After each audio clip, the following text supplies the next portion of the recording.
প্রিয় দর্শক, আসসালামু আলাইকুম। দর্শক, আপনাদের প্রীতীয় শুভেচ্ছা জানিয়ে শুরু করছি আমাদের আজকের প্রতিবেদন। তো দর্শক, আজকে আমরা এক অসহায় মেয়ের জীবনের গল্প তুলে ধরব, যার নাম হচ্ছে রোজা। রোজার বিয়ে হয়েছিল, তার একটি সন্তানও আছে, কিন্তু স্বামী তাকে তালাক দিয়ে চলে গিয়েছে।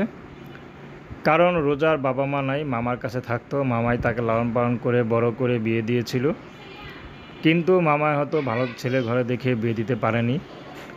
তো রোজা বিয়ে করেছিল মামার কথা মতোই, কারণ রোজা কখনো কারোর সাথে প্রেম ভালোবাসাও করেনি। কারণ এতিম মেয়ে প্রেম ভালোবাসা করে কখনো চায়নি মামার নাক চুলকানি দিতে।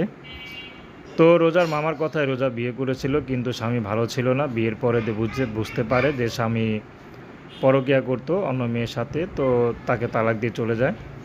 তো রোজা এখন মামার কাছে আছে, কিন্তু মামি রোজাকে আর দেখতে পারে না, কারণ বাচ্চা নিয়ে এসেছে।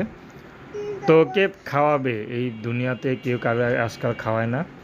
তো রোজা এখন ইউটিউবে এসেছে বাধ্য হয়ে, যদি ভালো একটা মানুষ পায়, যদি সে তার দায়িত্ব নেয়, তাহলে রোজা বিয়ে করতে রাজি আছে।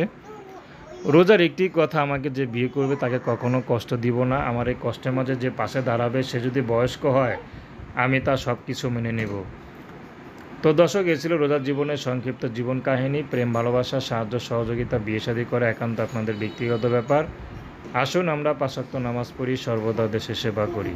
আসসালামু আলাইকুম রহমতুল্লাহি বারকাতুহু।